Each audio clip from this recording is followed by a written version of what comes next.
Heroes welcome for our Olympians. Malacanang also gave them a much-deserved reward after competing in the Paris Games. Here's the report. Filipino Olympians are now back in the Philippines following the conclusion of the Paris Games. They arrived on Tuesday night at the Villamor Air Base in Pasay City. The athletes were welcomed by their families, friends, and some government officials. After the arrival honors, they went straight to Malacanang for a courtesy call. No less than President Bongbong Marcos and the first family greeted the athletes. Two-time Olympic gold medalist Carlos Yulo vowed to work harder in the next competitions. Sa lahat po ng atleta po, sobrang proud po ako na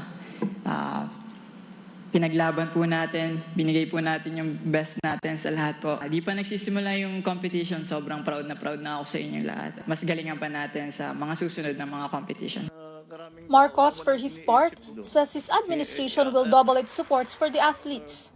I ask all of you to tell us, what is it that you need?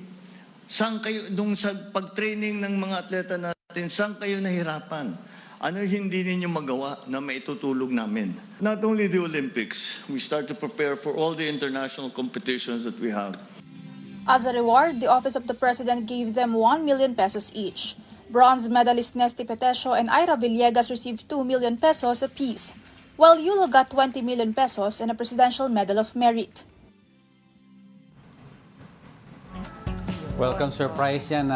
Win or lose, meron 1 million each ang mga athletes natin for the hard work and the training daw na pinagdaanan nila, sabi ni PBBM. Actually, ano siya 1 million mula sa pocket ni Pangulong Bongbong Marcos and hindi. 1 million from Philippine Sports Commission. Hindi natin naman pocket directly but from the Office of the President. Office of the President. Tapos, yun nga, tapos sa Philippine Sports Commission. Para dun sa lahat ng mga pumunta at nakidahok at dumaban kahit natalo or hindi nakakuha ng medal. Kasi initially walang premyo ang mga participants but si PBBM decided to give everyone kasi sabi nga niya na hard work, nag-work hard naman silang lahat.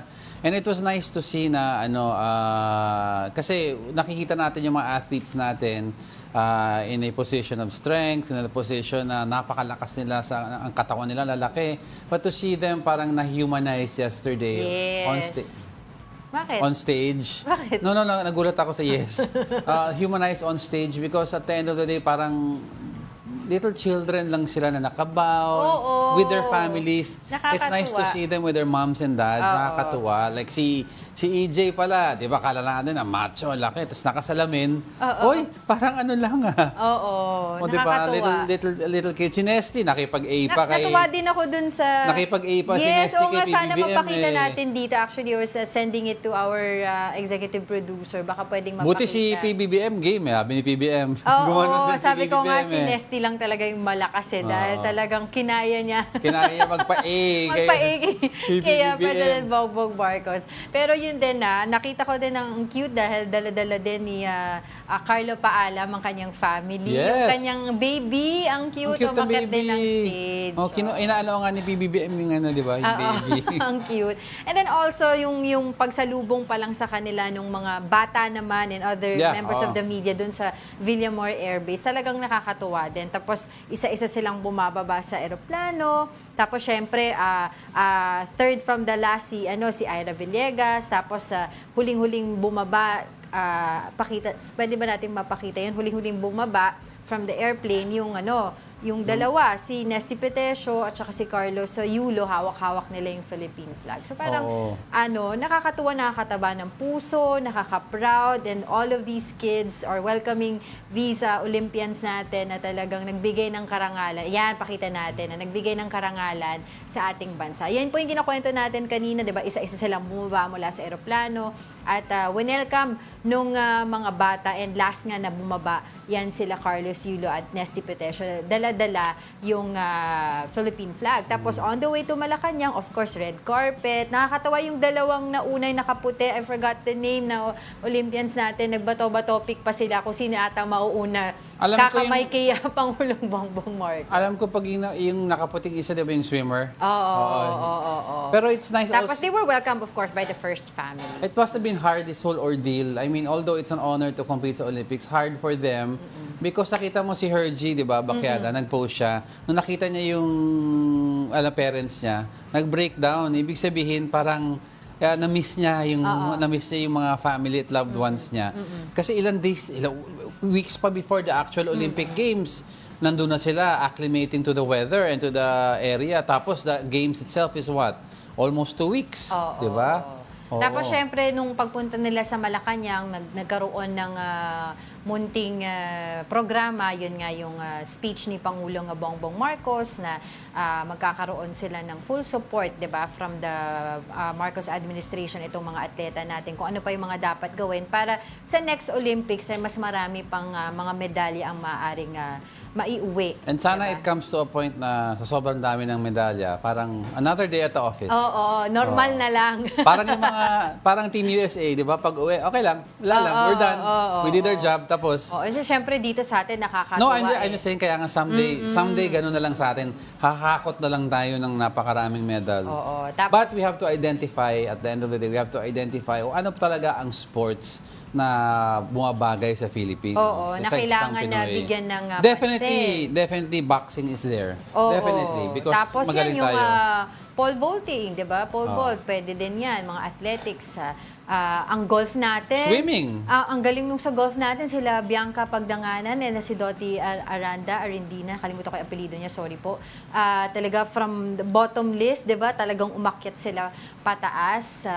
Tapos ano pa, kahapon, yun nga, mabalik tayo dun sa welcoming party nila Pangulong Bongbong Marcos sa ating mga atleta. Nagbigay sila ng... nagkaroon sila, of course, ng dinner. Pero ito, pakita ko lang. Ito, kay Nesty, saludo. Sundalo ba si Nesty? Tapos, ano yan? No, kasi di ba yung rower natin is from the Navy. Si Ronnie So I'm Del wondering kung nasa Army din tong si Nesty. Kasi sumaludo eh. Ito yung pinagkukwentuhan natin kanina na of course, binigay yung kanyang 2 million na And prize, for context diba? po, si Nesty kasi sumikat yan with her A. Di ba? Si Nesty. Kahit international stage, nag-A siya. Nag-A siya eh. Di ba, sa boxing Ayan ring. na. Naglabas na ng cellphone si boxer next Nesty Petesio. Tapos... Kala ko si selfie. Yan ino-orient na niya si Pangulong Marcos. Mag-A ka, tawa si was game BBM. naman. Tawa siya eh. Ayan na si BBM nag-A. Dalawang beses yan. Hindi, yung isa kasi video, yung isa picture. Pinag-A niya si BBM. Diba? So nakakatuwa, nakaka-good vibes. Nakaka-good vibes. Ito sa good day for our athletes naman. Yes. Yeah, Tapos of course, syempre sa Paris, isang buwan sila mahigit doon. Na-miss nila ang Pinoy food. Ang kanilang naging pagkain, if I'm not mistaken, sinigang na salmon belly eh. Yesterday? Tapos Angus beef na parang kaldereta ata yung timpla. Wow, If I'm not Angus beef. mistaken. Tama ba ako? Sarap. Angus beef sa kaldereta. Ang saya, di ba? So, Sana I'm sure. Tapos ngayon, alam ko may mga iba pa silang mga activities na In parade. nakalatag. Ito naman si Yulo, of course, ang ating gold medalist. Pakita natin na, of course, suot-suot niya yung kanyang 2 gold medals na, of course, pumunta at binigyan ng Presidential Medal of Merit ni Pangulong Bongbong Marcos. Yan, kasama niya ang presidente ng Gymnastic Association of the Philippines, si Miss Cynthia. Diba? Ayan. Sino pa? Sino pa kasama niya? Ang kanyang girlfriend, of course. Sino pa kasama ng girlfriend niya? I'm not sure. Mami I think that's ata the mom of the yeah, girlfriend. mom of the girlfriend. Tapos, of course, nandyan si Executive Secretary Lucas Doon makita, Bersamin. si Carlos talaga, is really small. Oo, no? That's why siguro... Laki ng katawan. No, that's why siguro medyo maganda rin ang lipad niya sa gymnastics. Ano tawag doon? Sa vault ba? Ano yung, saan siya magaling? Sa floor exercise. No, yung isa pa, yung tumatalon siya. I forgot eh. Pero ito na, kinuha na binigay binigay 20 ni million. President Bongbong Marcos sa 20 million pesos. Ang laki naman na cheque yan, paano ititiklop yan? Pero ayan, nakakatuwa. So ilan lamang po yan dun sa mga pinakita natin. Nakita natin yesterday na tumanggap po ng pagsalubong, pag-welcome kay Pangulong Nakita niyo yung Bongbong Marcos. ang dami nagtatanong eh. Grabe naman yung opisyalis na yan sa dulo, yung antangkad daw. That's Dickie Bachman. He was a popular PBA player. Nung panahon na papanood ko yan. He's about 6'5", 6'6". And he's now with the Olympic Committee. talaga. So, tulad ng nga sinabi ko kanina, marami pa pong activities na nakalatag sa kanila for today. I think they're going to go to the Congress para dun sa conferment nila. Tapos, mamaya, of course, yung Heroes Parade. Di ba saan magmumula yun? Sa Aliw Theater all the way to, of course, Rizal Sports Complex. Oo. Yun. Kasi di ba Rizal Sports Complex is already a historical, well, it's being pitched as a historical site already because lahat ng sports activities, palarong pambansa, doon nanggagaling dati. Right. And it also houses a lot of our athletes. Well, although we have other venues already, yung sa Clark, di ba, yung ginawang bagong stadium, Rizal was the very first na pinagbabahayan ng mga atleta natin. Yun. Congratulations and of course tuloy-tuloy pa rin ang kanilang pagte-training after this. Balik na sa training sila. Yung mga iba pa lalo na kung may plano pa silang bumalik sa next Olympics, Pero which would be on the 2028. Before we sa go, LA. natutuwa lang ako kay sa isang interaction ni PBBM sa isang atleta. Alam mong nanood si PBBM, yung sa weightlifter natin.